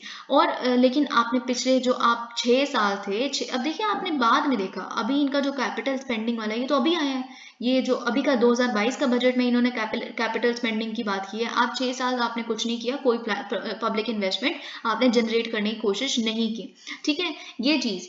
अब देखिए इन्होंने कुछ कुछ थोड़ा सा क्रिटिकल लिख दिया है यहाँ पे, वो ये लिखा है कि जस्ट बिकॉज आपने क्या किया, आप एक तो हुबरीज में रहे, यानी कि आपको ऐसा लगता है कि कुछ है ही नहीं पास्ट से सीखने के लिए, पास्ट में पिछले 70 साल में तो कुछ अच्छा हुआ ही नहीं, तो आप कुछ नहीं सीख सकते उनसे। सबसे बड़ा तो ये फैक्टर, और दूसरा जो आपकी आइडियोलॉजिकल कॉन्फ्लिक्ट है पिछली सरकार से जो था, इस चक्कर में आपने 6 साल बिल्कुल ऐसे व्यतीत कर दिए बिना किसी पब्लिक इन्वेस्टमेंट को जनरेट किए। अब हम देखते हैं क्या बात कर रहे हैं ये। ठीक है, अगर हम 1947 सी की बात करें तो आप सच में ये बात खुद नोटिस कर सकते हैं, जस्ट पिक आप द जितने फाइनेंशियल प्लान्स थे, कैसे कैसे पब्लिक इन्वेस्टमेंट बढ़ाई, कैसे कैसे फिर उसके रिजल्टेंट फैक्टर्स थे, ये सब कुछ देखिए। इट्स नॉट अ मियर ऐसे कोई एनालिसिस नहीं है, इट्स अ फैक्ट। जब 1947 से लेके अभी तक अगर हम सब कुछ देखेंगे, इंडिया ने तब तब ग्रो किया है जब जब पब्लिक इन्वेस्टमेंट रेट बढ़ा है, जब जब सरकार ने थोड़ा सा इन्वेस्टमेंट रेट कैपिटल फॉर्मेशन में बढ़ाया है, तब तब भारत ने इकोनॉमी का ग्रोथ देखी है। ठीक है, जैसे कि हमने 1950s में देखा, फिर हमने लेट 1970s में देखा, अर्ली 2000s में देखा, ऑलराइट। और जो डाउन टर्न्स थे मिड 1960s के, और जो 2008 के ग्लोबल फाइनेंशियल क्राइसिस के बाद जो डाउन टर्न था, इसके बाद भी सरकार ने अपनी इन्वेस्टमेंट बढ़ाई, जैसे कि अभी हमने प्रणब मुखर्जी के केस में देखी, तब ही हमारी ग्रोथ सस्टेन कर पाए। तो इससे सजेस्ट क्या क्या सजेशन मिलती है इससे, कि crowding in is the golden rule. Crowding in का मतलब मैं थोड़ा सा आपको एग्जांपल देके बता देती हूँ। जब पब्लिक इन्वेस्ट करती है, यानी कि जब सरकार चीज़ों में इन्वेस्ट करती है, सरकार कहेगी मैं हम आपको इलेक्ट्रिसिटी कंप्लीटली प्रोवाइड करवाएंगे, सरकार कहेगी कि हम रोड्स अच्छी बनाएंगे, या फिर सरकार ये कहेगी कि यहाँ पे अगर आप इस पर्टिकुलर जगह को हम बेसिकली एक एक्सपोर्ट हब बनाना चाहते हैं, अगर यहाँ पे आप पब्लिक यहाँ पे आके अपनी अपनी जो आप सेट करेंगे फैक्ट्रीज, तो हम आपको इलेक्ट्रिसिटी 24/7 प्रोवाइड करेंगे, पानी water supply 24/7, connectivity with the market वो 24/7 प्रोवाइड करेंगे। तो आप इन्वेस्ट जब करेंगे तो कॉन्फिडेंस बूस्ट होगा प्राइवेट इन्वेस्टर्स का, वो कहेंगे हाँ जी सरकार हमारे साथ है, हम यहाँ पे इन्वेस्ट करेंगे जहाँ पे वो हमारे लिए इतनी कॉन्ड्यूसिव पॉलिसी बना रहे हैं। ठीक है, तो ये चीज क्राउडिंग इन होती है, crowding out is not a rule, is not even a thing should be considered. Okay, ये चीज। अब देखिए मोदी गवर्नमेंट, ये सब कुछ आप देख सकते हैं, अपना रोल इन्होंने प्ले नहीं किया कैपिटल फॉर्मेशन में। यूनियन बजट 2022 का, जैसे मैंने आपको बोला, एक डेफिनेटली हिस्टोरिक इंक्रीज देखा, जो प्राइवेट इन्वेस्टमेंट में हम अच्छा देख सकते हैं क्योंकि इन्होंने कैपिटल स्पेंडिंग की। Okay, this could definitely have a positive effect on private investment, क्योंकि but past experience suggest that it could take time to play out, मतलब काफी टाइम लगेगा। ऑफकोर्स कैपिटल स्पेंडिंग का तो जो जेस्टेशन पीरियड है वही इतना बड़ा होता है, मतलब कब प्रॉफिट आने शुरू होंगे, कैसे होगा, कैसे इंप्लीमेंट होगा, इंफ्रास्ट्रक्चर बनने में ही कितना समय लगता है, दैट यू नो राइट। तो ये चीज पर बात ये है कि डेफिनेटली आप इसको कम से कम, यहाँ पे लिखा है कुछ एटलीस्ट हाफ अ डेकेड तो आप इसको सस्टेन करिए। ओके, अगर हम देखें कि जो आईएमएफ है, जो यूजुअली कहती है कि एक्सपेंडिचर कम करे सरकार और रेवेन्यू ज़्यादा जनरेट करे, आईएमएफ तक ने ये चीज़ सजेस्ट की है कि public investment can actually play the role of an engine of growth for the developing economies at least. ठीक है, ये चीज़ उन्होंने तक रिकॉग्नाइज की है। तो सस्टेन ग्रोथ अगर आप चाहते हैं, तो जो प्राइवेट इन्वेस्टमेंट अगर आप चाहते हैं, तो आप कैपिटल पब्लिक इन्वेस्टमेंट को सस्टेन करिए कम से कम 5 साल तक आने वाले। ठीक है, हाफ अ डेकेड, जैसे कि मैंने आपको कहा। लेकिन बात यह है, अगर आप, ठीक है सरकार अपनी पब्लिक इन्वेस्टमेंट को करंट पेस पे रिटेन भी करती है, लेकिन उसके साथ साथ दो और चीजें जो आपको ध्यान रखनी है, ये आपके लिए एक सोल्यूशन मिलता है यहाँ से। सबसे इंपॉर्टेंट है you choose the right projects, आप सही प्रोजेक्ट में इन्वेस्ट करें, वेरी इंपॉर्टेंट। आइडेंटिफाई करें, आप कैसे करेंगे, देखिए आप उन इंफ्रास्ट्रक्चर में इन्वेस्ट करें जो प्रोडक्टिविटी को एनहांस करते हैं। ठीक है, जैसे इलेक्ट्रिसिटी प्रोडक्टिविटी एनहांसमेंट का काम करती है।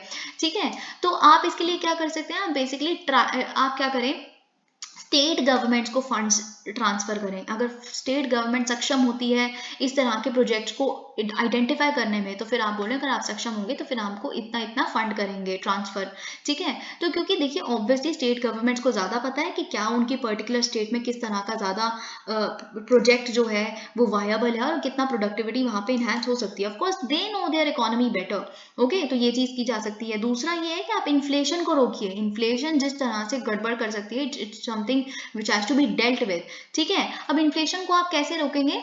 आप सप्लाई से, देखिए एक साफ सीधी सी बात है, रिजर्व बैंक ऑफ इंडिया की भी एक कैपेसिटी है इन्फ्लेशन और ग्रोथ को मेंटेन करने की। ये बात पता नहीं क्यों सरकार एक्सेप्ट नहीं करती है, वो बस हर चीज़ हम ये वेट करते रहते हैं कि रेपो रेट कितना कम हो गया या बढ़ गया।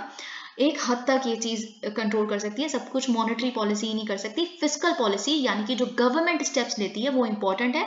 जब आप सप्लाई बढ़ाएंगे सारे सीरियल्स के, आप कुछ एमएसपी देंगे, बाकी और प्रोडक्ट के लिए भी वीट और राइस के साथ साथ इनकरेज करेंगे। आप जब एडिबल ऑयल्स को बढ़ाएं, जो बेसिकली हम इम्पोर्ट डिपेंडेंट हैं जिन चीज़ों को लेके, या आप सीड्स, ऑयल सीड्स का बढ़ावा करें, पल्सेस को बढ़ाएं, सीरियल्स बाकी जो हैं, ठीक है। तो इसको जब आप बेसिकली अपने यहाँ पे सप्लाई पूरी करवाएंगे, सबसे बड़ी दिक्कत ही तो ये है ना कि डिमांड ज़्यादा है, सप्लाई उतनी है नहीं, तो आप सप्लाई को मैच करवाइए डिमांड से, ठीक है। ये चीज़ जब हो जाएगी तो वो सरकार को करनी है। तो इन्फ्लेशन को कंट्रोल करिए इस तरह से, एग्रीकल्चर पे बेसिकली आप ध्यान दीजिए।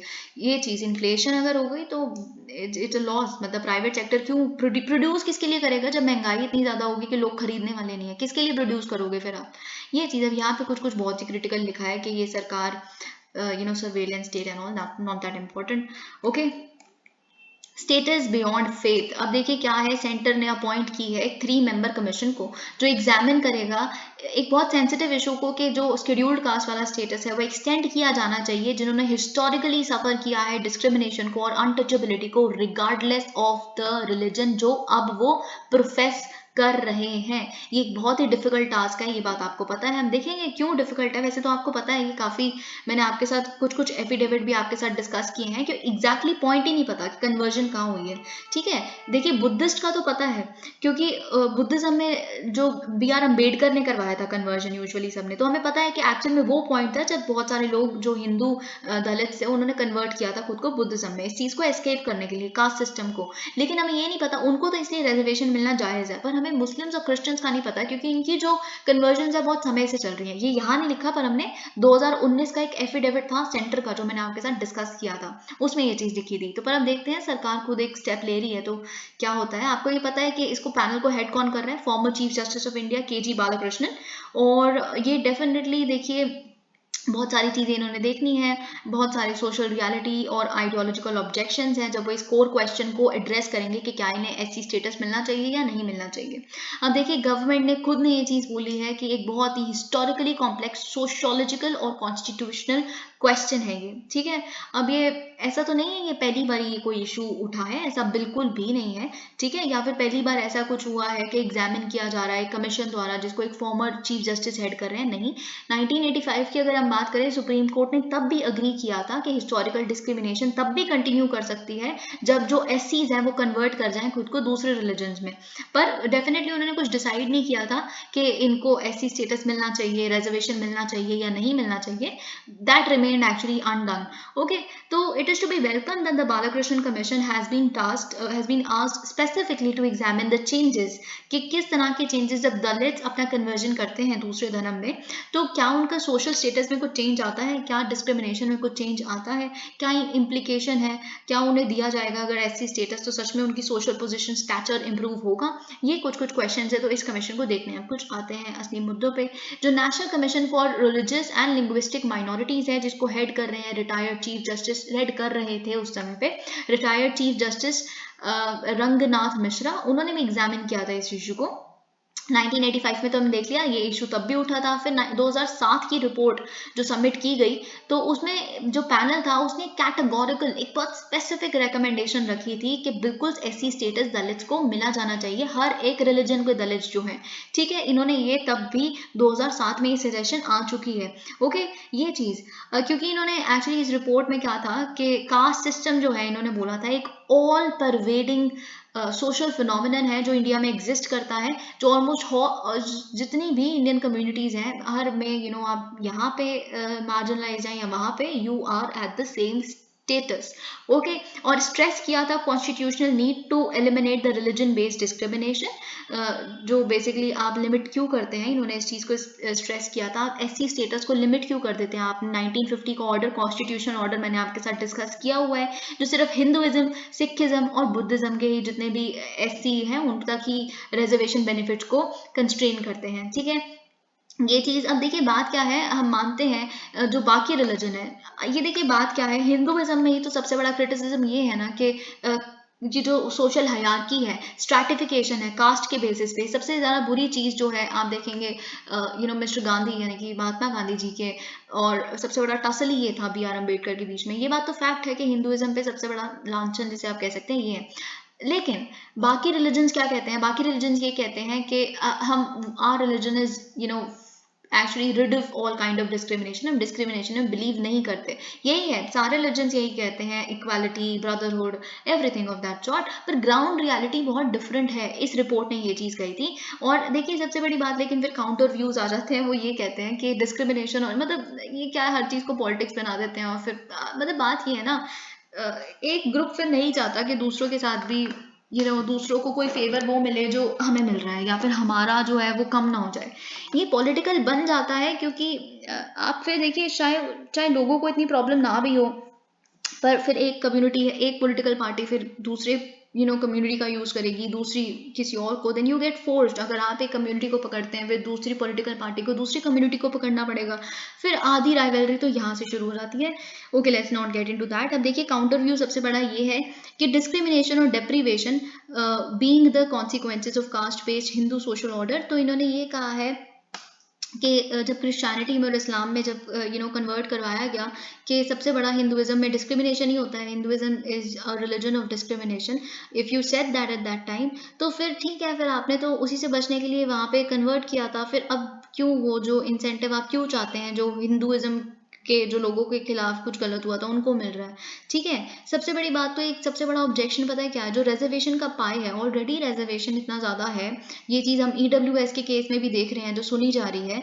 ठीक है, तो उसमें से जो अभी जो दलित्स हैं, यानी कि जो बेसिकली हिंदू दलित्स हैं, जो उनको मिलता है जितनी सीट्स, फिर वो डिवाइड नहीं हो जाएंगी, वो कम हो जाएंगी जो उनको सीट्स मिल रही हैं, राइट। अगर और भी आप सेक्शन इसमें इंक्लूड कर देंगे, या तो फिर आप रिजर्वेशन बढ़ा देंगे, फिर तो फिर जो जनरल कैटेगरी है जो कम्प्लीटली मेरिट के बेसिस पे लड़ रही है, फिर तो अभी वो 40% हो गई है ईडब्ल्यूएस के साथ, तो फिर 30% बच जाएगी। मतलब that's the whole debate. Okay, ये चीज़ अब क्योंकि एससी रिजर्वेशन में कोई क्रीमी लेयर भी नहीं है, यानी कि जो ऑलरेडी वेल ऑफ हो चुके हैं, अच्छा खासा कमा रहे हैं, जैसे ओबीसी लेयर में हम देखते हैं उनको रिजर्वेशन नहीं मिलता। अब एससी में तो ऐसा कुछ नहीं है, जो बार बार बहुत सारी कॉन्स्टिट्यूशनल बेंचेस बैठे हैं जिन्होंने ये चीज़ सजेस्ट की है कि एससी में भी कुछ कास्ट हैं जो कॉर्नर कर रही हैं सारे बेनिफिट्स को, which actually should be dealt with. ये चीज़ आपको पता है। I am only talking about the debate that is in the public forum. Okay, I have no role whatsoever to say anything else. ये चीज़ ठीक है। अब यहाँ पे इन्होंने बोला है कि डिसएडवांटेज होगा करंट बेनिफिशरीज के लिए, the commission will have to come up with a definitive study of these complex issues. जैसे कि मैंने कहा, ये एक बहुत कॉम्प्लेक्स डिबेट है जिसका पता नहीं आने वाले कितने सालों में कोई हल निकलेगा, we never know. So I seriously don't understand कि क्या इनका बेसिकली क्या कंक्लूजन होगा, किस तरह से ये इतने कॉम्प्लेक्स इशू को मैनेज करेंगे। दी action plan against Delhi's air pollution, it's important, very very important. इसकी टेक्निकलिटीज एक एक स्टेटमेंट आपके लिए इंपॉर्टेंट बन जाती हैं। ओके, तो listen to me very carefully. आपको पता है, जैसे हम अगर न्यूज़ चैनल सुनते हैं, आपको ग्रेप कहा जाता है, यानी कि ग्रेडेड रिस्पॉन्स एक्शन प्लान, जिसे इम्प्लीमेंट भी कर दिया गया है फाइनली, राइट। तो अब देखिए क्या है, एक रिवाइज्ड प्लान को लाया गया, रिवाइज्ड एक्शन प्लान को, किसके लिए, जो सीरियस सबसे बड़ा चैलेंज है जो दिल्ली में और एनसीआर रीजन में एयर पोल्यूशन का, स्पेशली विंटर्स में जो आता है, उसको बेसिकली इंप्लीमेंट करना शुरू कर दिया गया है। अक्टूबर 6 को first stage of this revised graded response action plan has been implemented. अब हम देखते हैं क्या है। ओके, कैसे ये ग्रेप जो है, how did it actually come into being. अब ये इंपॉर्टेंट है, थोड़ा बहुत आपको हिस्टोरिकल बैकग्राउंड जरूर पता होना चाहिए कि कैसे इवॉल्व हुई हैं चीज़ें। देखिए क्या है, एक जो रिस्क है ना वो बहुत ही ज़्यादा मल्टी फैसेटेड है, मतलब जो एयर पोल्यूशन से रिलेटेड रिस्क है वो बहुत ही स्तरों पे बटे हुए हैं, बहुत तरह के रिस्क आते हैं। इसीलिए जो सेंट्रल पोल्यूशन कंट्रोल बोर्ड था उसने सबमिट की एक लिस्ट ऑफ मेजर्स को, किसके लिए, एड्रेस करने के लिए जो different levels of air pollution है उससे। इसको सबमिट किया सुप्रीम कोर्ट को जनवरी 2016 में। ये जो मेजर्स थे बेसिकली इन्हीं मेजर्स को अडॉप्ट करते हुए घुमा फिरा के ग्रेप बनाया गया, ठीक है। ये आप बेसिकली समेशन कह सकते हैं कुछ मॉडिफिकेशन के साथ। ग्रेप है क्या, ग्रेप एक सेट है, it is a set of anti air pollution measures which are to be followed in Delhi और इसकी विसिनिटी आसपास वाली जगहों में, जब डिपेंड करता है कि कितनी सीवियरिटी है सिचुएशन की, कितनी गंभीर है सिचुएशन, ठीक है। अगर हम ग्रेप की बात करें, इसे अप्रूव किया गया था सुप्रीम कोर्ट द्वारा कुछ कुछ मॉडिफिकेशंस के साथ और नोटिफाई किया गया था फिर ministry of environment forest and climate change द्वारा इन 2017। ये चीज़ आपको पता होनी चाहिए, कभी आप बाई चांस समझ लें कि ये दिल्ली सरकार लेके आई थी, ऐसा कुछ नहीं है। नोटिफिकेशन किसने की थी आपको पता चल गया, ठीक है। और फिर देखिए बहुत सारी मल्टीपल स्टेट और सेंट्रल बॉडीज ने इस प्रॉब्लम पे बेसिकली काम किया, लेकिन फिर काम कर रही थी बेसिकली इस एयर पोल्यूशन वाली चीज़ पे। A need was felt to consolidate resources एक अम्ब्रेला के अंडर आ जाए, कुछ वहाँ पे जा रहा है वहाँ पे, इतना कंफ्यूजन है ना, ओवरलैपिंग, ये सब कुछ। इस चीज़ को टैकल करने के लिए रिसोर्सेज ताकि एक हाथ में हो, ताकि सेंट्रली फिर उसको डिसबर्स भी किया जा सके प्रॉपर प्लानिंग के लिए। फिर इसके प्रॉब्लम को डील करने के लिए बेसिकली क्या किया गया, सेंटर ने सेटअप की एक commission for air quality management, alright. ये सेटअप की नेशनल कैपिटल और एडजॉइनिंग रीजन्स में, और ये बहुत ही पावरफुल बॉडी है जो कोऑर्डिनेट करती है सारी स्टेट्स में जो बेसिकली एनसीआर रीजन वगैरह की हैं, और to plan and execute strategies to prevent and control air pollution in the NCR, और has been enforcing GRAP since 2021। अब देखते हैं हम कि क्या एंटाई पोल्यूशन पॉलिसीज हैं, क्या वो चेंज हो गई हैं रिवाइज एक्शन प्लान में।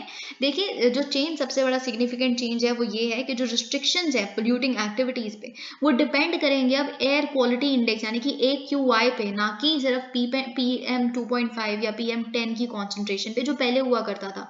देखिए AQI में बहुत सारे और पोल्यूटेंट्स आते हैं, ज़रूरी नहीं है सिर्फ PM2.5 और PM10 की कॉन्सेंट्रेशन पे आप अपने प्लान करना शुरू करें या मेजर्स को अंडरटेक करें। इट इज़ इंपॉर्टेंट कि पूरी एयर क्वालिटी को देखा जाए, उसके जो इंडेक्स है उसको, उसके माध्यम पे आप बेसिकली क्या करें, अपने स्टेप्स को पेस अप करें। How will the action plan function, कैसे एक्शन प्लान फंक्शन करेगा। अब देखिए चार स्टेजेस में जो एयर क्वालिटी की चार स्टेजेस होती हैं, उस हिसाब से चार चार तरह के एक्शन प्लान है जो आएंगे, ठीक है। पहली स्टेज क्या है हम देख लेते हैं। पहली स्टेज होती है पुअर AQI, जो रेंज करेगी 201 से लेके 300 के बीच में। स्टेज 2 है वेरी पुअर, जो AQI की जो रैंकिंग है बेसिकली 301 से 400। स्टेज 3 इज सीवियर, जिसकी AQI की रैंकिंग है 401 से 450। स्टेज 4 है सीवियर प्लस, यानी कि AQI इज मोर देन 450।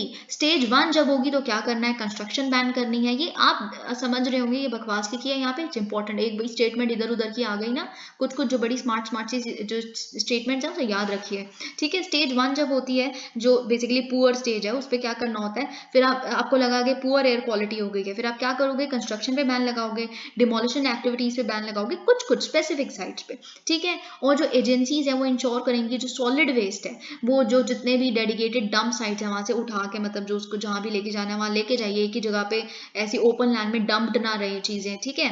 बहुत सारे फाइन्स इम्पोज किए जाते हैं जो ओपनली बर्न करते हैं म्यूनिसिपल सॉलिड वेस्ट को या बायोमास को। रोड्स को है मैकेनिकली क्लीन किया जाता है, वाटर स्प्रिंकल किया जाता है टाइम टू टाइम। मैंने टाइम टू टाइम बोला, डेली वेली कुछ ऐसा नहीं बोला अभी, ठीक है। बैन लगाया जाता है फायर क्रैकर्स पे depending upon the direction of respective courts. अगर रिस्पेक्टिव कोर्ट कहते हैं कि जी हाँ ग्रीन क्रैकर्स ले आओ, फायर क्रैकर्स हटाओ या कुछ भी, तो फिर बैन लगाया जाता है। दैट टू इज कंडीशनल, ठीक है। फिर स्टेज 2 की बात करते हैं, वेरी पुअर क्वालिटी, ठीक है। वेरी पुअर पे क्या होता है कि आप मैकेनाइज्ड स्वीपिंग करेंगे रोड्स की, यानी कि पूरा मशीन के साथ स्वीपिंग होगी रोड्स की डेली, ठीक है। वाटर को स्प्रिंकल किया जाएगा using dust suppressants at least on alternate days, एक दिन छोड़ के। दूसरी स्टेज की बात कर रही हूँ मैं, ठीक है, याद करिए इसको। अथॉरिटीज को क्या इंश्योर करना है, बेसिकली उनको करना है कि अनइंटरप्टेड, सेकंड स्टेज पे ये इंपॉर्टेंट है, अनइंटरप्टेड पावर सप्लाई आप प्रोवाइड करें ताकि लोग जनरेटर ना यूज करना शुरू कर दे, जनरेटर से तो इतना पोल्यूशन निकलेगा, राइट। स्टेज थ्री की अगर हम बात करें, जिसे हम सीवियर स्टेज कहते हैं, उस पर क्या होता है, frequency of cleaning road intensifies. अब वाटर को स्प्रिंकल करना है daily before the peak traffic hours. Peak traffic hours आपको पता है, अगर 9 से 11 है सुबह के, या शाम के 6 से 8 है, तो उससे जस्ट पहले आप पानी स्प्रिंकल करें रोड्स के ऊपर। अथॉरिटीज क्या करते हैं, बहुत डिफरेंट डिफरेंट डिवाइस देते हैं different different public transport services पे, ताकि बेसिकली आप क्या करें, ऑफ पीक ट्रैवल को एनकरेज करें, ताकि पीक ट्रैवल का जो एमिशन रेट है इतना ज़्यादा ना बढ़ जाए कि वो बेसिकली बहुत ज़्यादा डिस्ट्रॉय कर दे एयर क्वालिटी को। तो इसलिए ऑफ पीक ट्रैवल यानी कि उस पर कम आप रेट लगेगा जब आप तब ट्रैवल करोगे, राइट। तो कम आपसे बेसिकली उस टाइम पे चार्ज किया जाएगा। अगर आप पीक टाइम पे ट्रैवल करेंगे तो आपसे ज़्यादा चार्ज किया जाएगा। ओके, दैट वे ये चीज़ भी आप काफ़ी इंटरेस्टिंग है, याद कर सकते हैं। ये एक सोल्यूशन भी बन सकता है आपके लिए एनी डे, अगर आपसे कुछ पूछा जाए तो you can obviously mention this. अब एक स्ट्रिक्ट बैन लगाया जाता है सारी कंस्ट्रक्शन, ये मैं थर्ड स्टेज की बात कर रही हूँ, सीवियर स्टेज की, सारी कंस्ट्रक्शन एक्टिविटीज पे एक्सेप्ट, लेकिन यहाँ भी एक एक्सेप्शन है, कहाँ पे, जो ऑनगोइंग कंस्ट्रक्शन है, रेलवे की, मेट्रो की, एयरपोर्ट की, हॉस्पिटल प्रोजेक्ट्स की, इस तरह के इंपॉर्टेंट प्रोजेक्ट्स की स्टेट गवर्नमेंट को एम्पावर किया जाता है थर्ड स्टेज पे, सीवियर स्टेज पे। आई अगेन रिपीट, क्यों, वो क्या कर सकते हैं, रिस्ट्रिक्शन इम्पोज कर सकते हैं BS3 पेट्रोल पे या BS4 diesel light motor vehicles पे, ठीक है। ऑलराइट, अब स्टेज 4 यानी कि सीवियर प्लस स्टेज पे क्या होगा, जब air quality completely dangerous level पे चली जाती है, तो फिर आप जिस भी तरह के ट्रक्स जो एंटर कर रहे हैं दिल्ली में या NCR से, जैसे भी आप उनको बैन कर देते हैं उनकी एंट्री को, एक्सेप्ट जो इसेंशियल कमोडिटीज को कैरी कर रहे हैं उनको आप अलाउ कर देंगे। 4 व्हीलर डीजल जो व्हीकल्स होते हैं उनको भी बैन कर दिया जाता है, एक्सेप्ट वो जो एसेंशियल सर्विसेज के लिए काम किए जा रहे हैं। फिर all construction and all kind of demolition activities would have to be stopped, वहां पे अब एक्सेप्शन गया, ठीक है। ये इस तरह का कंस्ट्रक्शन मेट्रो शेट्रो वाला गया, ओके। अब रिस्पेक्टेड गवर्नमेंट्स को क्या करना है, they could meanwhile take a call on allowing public, municipal and private offices to work on 50% strength. Yes, that happens when air quality reaches to the dangerous levels. मतलब आप office वगैरह जितने भी हैं सिर्फ 50% लोग जाएंगे, ठीक है। ये चीज़ जिससे बेसिकली ट्रैवल का जो मिशन है वो कम हो जाए एडिशनल, लेकिन उससे कुछ होता नहीं, फिर उस दिन लोग घूमने चले जाते हैं। सो especially I talk about Delhi, additional emergency measures like closing schools, okay, और भी आप स्कूल बंद करवा सकते हैं ताकि पब्लिक ट्रांसपोर्ट ना चले, और भी जितने वैन वगैरह है वो सब कुछ ना चले। ऑड इवन बेसिस में also be enforced. I am talking about the fourth level. Okay, do citizen have a role, yes, under GRAP citizen to have a role. ये चीज़ आप देख सकते हैं, ग्रेडेड एडवाइजरी भी रिलीज की गई है पब्लिक के लिए, जैसे आप देख रहे हैं पोल्यूशन अंडर कंट्रोल सर्टिफिकेट को अपडेट करवाना, जो आपको पता है अक्टूबर 25 से ये होगा कि आप अपनी गाड़ी में या अपने 2 व्हीलर में बेसिकली क्या कर सकते हैं, आप उसमें पेट्रोल भी नहीं डलवा सकते अगर आपके पास एक PUC नहीं है। अक्टूबर 25 से ये लागू होने वाला है, दैट्स अ स्टेप, ओके। ये कुछ कुछ चीज़ें आप देख सकते हैं, ये हमने डिस्कस कर लिया है। I hope there is nothing much left. अब आप देख सकते हैं यहाँ पे भी क्या है, Indian navy to join Malabar exercise in international fleet review in Japan in November. आपको पता है मालाबार एक्सरसाइज क्या है, मालाबार क्वाड की एक एक्सरसाइज है जिसमें जिसमें ऑस्ट्रेलिया को अभी पिछले साल ही इन्वॉल्व किया गया है, आज तक नहीं किया जा रहा था, जिससे ये पता चलता है चारों कंट्रीज कंप्लीटली एंटी चाइना है, चाइना तो यही कहती है।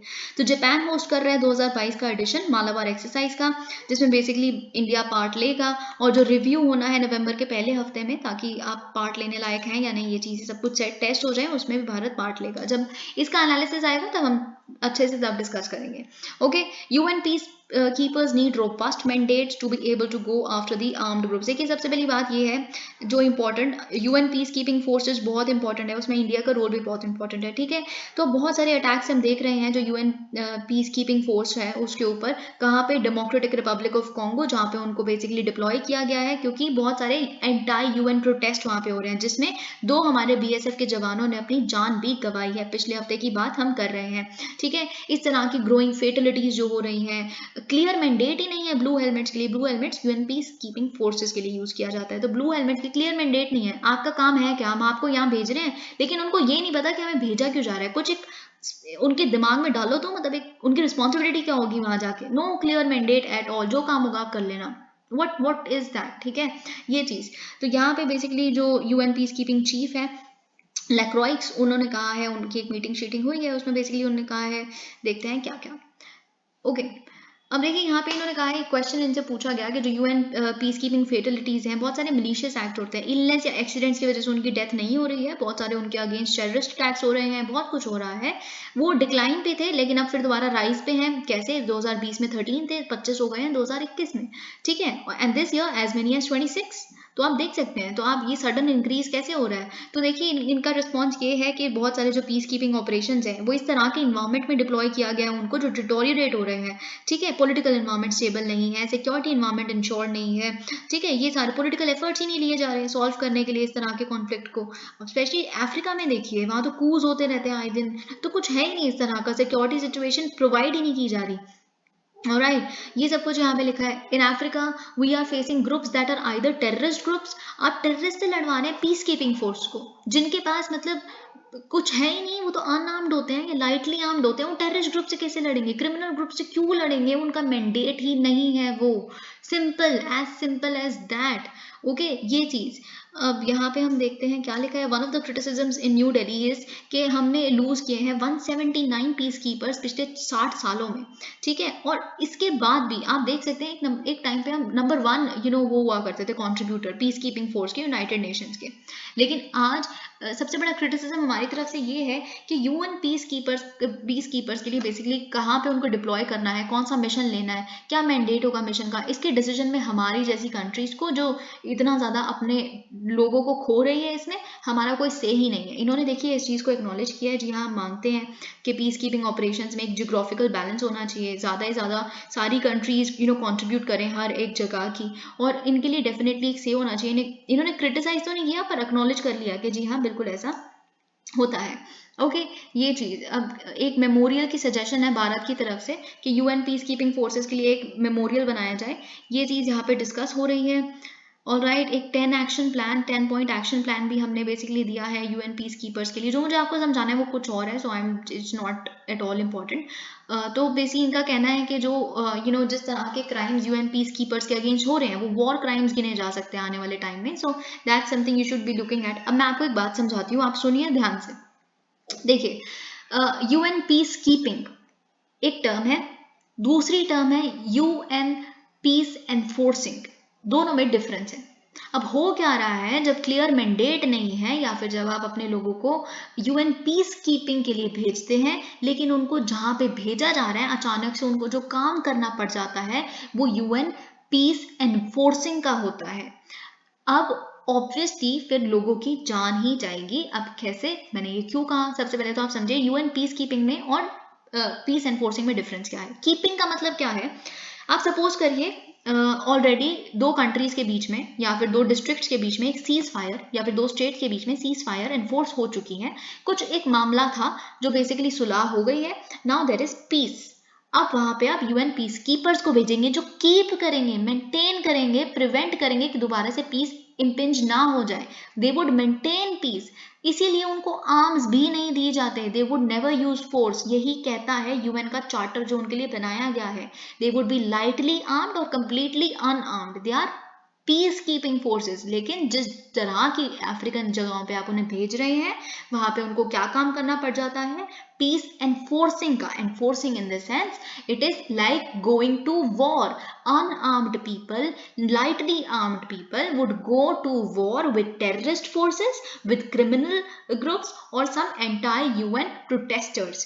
तो आप देख सकते हैं उनका सबसे बड़ा जो दिक्कत आ रही है वो ये है, and definitely this is an issue which should be taken very very seriously. Okay, ये आपको मैंने समझा दिया। Crimea bridge blast act of terrorism by Ukraine says Russia's president Putin. Now Russia would say something, Russia उनको कहते हैं वो terrorist attack किया उन्होंने। जो क्राइमिया का ब्रिज हमने देखा था जो कर्च स्ट्रेट पे बना हुआ है, तो पुतिन ने यही कहा है, वो डेफिनेटली इसे मैं टेररिस्ट अटैक ही कहूँगा, ठीक है, ये सारी चीज़ें। और ये चीज़ अब एस्टैब्लिश हो गई है कि जो टेररिस्ट अटैक था वो बेसिकली जो सिविलियन इंफ्रास्ट्रक्चर को बर्बाद करने के लिए जो रशिया को जो तमान पेनिनसुला है जो मैंने आपको कल मैप के थ्रू समझाया था, और जो क्राइमिया का बेसिकली जो पेनिनसुला है, कर्च पेनिनसुला, उसके बीच में जो ब्रिज कनेक्ट कर रहा है, जो रशियन फोर्सेस को बहुत सारे इक्विपमेंट सप्लाई करता है, उसको तोड़ने की कोशिश इसलिए की क्योंकि बेसिकली इस तरह का आप एक सिंबल पे, प्रेस्टीज के सिंबल पे हिट कर सकें, ठीक है, ये सब कुछ। अब इन्होंने जो ट्रक के थ्रू जो ट्रक ब्लो करा, जिसकी वजह से आग लग गई पूरी, अब एस्टैब्लिश कर चुका है कि उसका रूट क्या था ट्रक का, और बेसिकली सारे जो लोग थे उसमें इन्वॉल्व, वो यूक्रेनियन ऑफिशियल्स ही थे, Ukrainian secret services, sponsors, authors, perpetrators, ये सब कुछ एस्टैब्लिश हो चुका है। ऑलराइट, अब देखते हैं कुछ very important. Sena split, how does EC decide who gets party simple. अभी थोड़ा सा इंपॉर्टेंट है कि कैसे, अभी आपको पता है कि क्या हुआ है, ये सब कुछ कहानी ये लिखी है कि इलेक्शन कमीशन ने क्या बोला है कि ना ही शिवसेना जो एकनाथ शिंदे वाली है, ना ही शिवसेना जो उद्धव ठाकरे वाली है, ये बात आपको पता है, हम डिस्कस कर चुके हैं। दोनों ही जो बाईपोल इलेक्शन होने वाला है अंधेरी ईस्ट में, उसमें दोनों ही अपने पार्टी सिंबल को, जो बो एंड एरो है, उसको नहीं यूज कर सकते। आप बचे हुए फ्री सिंबल्स हैं, उसमें से कोई पार्टी नेम भी चूज करिए और पार्टी सिंबल भी, ठीक है। अब ये चीज, अब क्या ये अनयूजुअल है? ऐसा पहली बार हो रहा है कि शिवसेना का केस सामने आया और इस तरह का कुछ पार्टी सिंबल से रिलेटेड अचानक से केस उठ गया। देखिए, जब एक प्रोमिनेंट पार्टी का स्प्लिट होता है, जो टूटते हैं दो फैक्शंस में, तो टसल तो ऑब्वियसली होता है। सबसे बड़ा टसल पता है क्या होता है? इलेक्शन के सिंबल को लेके क्यों होता है ना, दिस इज वेरी इंटरेस्टिंग। क्योंकि देखिए क्यों, आप देखते हैं कभी कभी कई लोग कहते हैं हम कमल कमल को वोट आप दीजिएगा, कहीं कहते हैं पंजे को वोट दीजिए, राइट। फिर आप कहीं कहते हैं हमने झाड़ू को वोट दिया है। तो कमल क्या है? बीजेपी। पंजा क्या है? कांग्रेस। झाड़ू क्या है? आम आदमी पार्टी। तो लोग जानते ही, जब लोगों के दिमाग में इलेक्शन सिंबल्स बसे हुए हैं, तो ऑब्वियसली लोग वोट ही उस बेसिस पे डालते हैं। तो जिसका जो सिंबल होगा एक बहुत बड़ा इम्पैक्ट कैरी करता है एक इलेक्शन सिंबल, इसीलिए फिर दोनों लड़ते रहते हैं, ये हमारा सिंबल है, ये हमारा सिंबल है, ये चीज, ठीक है। ये यहाँ पे देखिए एलजेपी के टाइम पे, यानी कि जो लोक जनशक्ति पार्टी, आपको पता है चिराग पासवान, एक सेक्शन था चिराग पासवान के पास, एक था फिर जो उनके जो बेसिकली बिग ब्रदर यानी कि रामविलास पासवान के जो बड़े भाई थे, पशुपति कुमार पारस, उनके पास था। तो दोनों में लड़ाई हुई कि कौन यूज करेगा। एक बंगलो उनका वो हुआ करता था बेसिकली इलेक्शन सिंबल। तो फिर उसके बाद बेसिकली ये सब कुछ हमने तब भी देखा था। और राइट, फिर इलेक्शन में उनको भी यही सबसे बड़ा डिसीजन आया था, यही सिमिलर इलेक्शन पे उन्होंने भी यही किया था कि दोनों यूज नहीं कर सकते। उस टाइम पे भी इलेक्शन कमीशन ने ही कहा दोनों यूज नहीं कर सकते बंगलो वाला सिंबल, ये चीज, ठीक है। उससे पहले भी हमने ये सारा टसल देखा था 2017 में। समाजवादी पार्टी आपको पता ही है, शिवपाल सिंह, ठीक है, यादव, शिवपाल यादव और जो हमारे अखिलेश यादव के बीच में, समाजवादी पार्टी के बीच में साइकिल कौन यूज करेगा, ये सारी चीजें, ठीक है, ये सब कुछ आपको पता है। How does election commission of India decide who gets the symbol? अब पैरा 15 ऑफ सिंबल्स ऑर्डर 1968 वो क्या कहता है? वो ये कहता है कि देखिए, जो इलेक्शन कमीशन बार बार शिवसेना के केस में स्टेट भी कर रही है, व्हेन, अब सुनिएगा, when the commission is satisfied that there are rival sections or groups of recognized political party, each of whom claims to be that party, the commission may, after taking into account all the available facts and circumstances of the case and hearing their representatives, decide that one such rival faction or group or none of such rival sections or groups is that recognized political party and the decision shall be binding, ठीक है। या तो एक को मिलेगा उस recognise party, वो कह रही है मैं रेकग्नाइज पार्टी हूँ, वो कह रही है मैं रेकग्नाइज पार्टी हूँ, तो अब इलेक्शन कमीशन डिसाइड करेगा कि कौन है रेकग्नाइज पार्टी। और फिर जो इलेक्शन कमीशन का रिजल्ट होगा, या तो वो किसी एक को कह देगी आप रेकग्नाइज पार्टी हो एक्चुअल में, या तो फिर वो कह देगी दोनों ही नहीं हो, दोनों अपनी नई तरह से रजिस्टर करो पार्टी को, ये भी हो सकता है, ठीक है। तो लेकिन जो भी रिजल्ट होगा वो बाइंडिंग होगा दोनों पार्टीज पे, दोनों सेक्शंस पे, ठीक है, ये चीज। अब देखिए, ये अब आपको पता चल गया जो सिंबल्स ऑर्डर अगर एक स्टेटमेंट आ गई, ये किसके लिए है? तो ये सिर्फ और सिर्फ रिकग्नाइज्ड पार्टीज के लिए। हमने देखा ना रिकग्नाइज्ड पार्टी लिखा हुआ था यहाँ पे। अब अनरिकग्नाइज्ड पार्टी यानी कि रजिस्टर्ड बट अनरिकग्नाइज्ड पार्टीज के केस में क्या होता है, जो इलेक्शन कमीशन क्या करती है, कहती है आप सुलह कर लो, इंटरनली सुलह कर लो या फिर अप्रोच कर लो कोर्ट को, ऐसे कर देती है। वहां पे कोई ऐसा सिंबल्स ऑर्डर वगैरह अप्लाई नहीं किया जाता, ठीक है। ये सब कुछ यहाँ पे, बाकी चीजें जितनी भी हैं वो पॉलिटिकल हैं। ऑलराइट, यूजुअली एक और चीज़ मैं आपको बता देती हूँ कि यूजुअली कैसे डिसाइड कर लेती है जो इलेक्शन कमीशन। पहले ऐसा हुआ करता था, इलेक्शन कमीशन क्या करती थी कि ठीक है ये वाला सेक्शन और दूसरे वाला सेक्शन, जिस सेक्शन के पास सबसे ज़्यादा इलेक्टेड एमपीज या एमएलएज हैं वो वाला सेक्शन रिकग्नाइज है।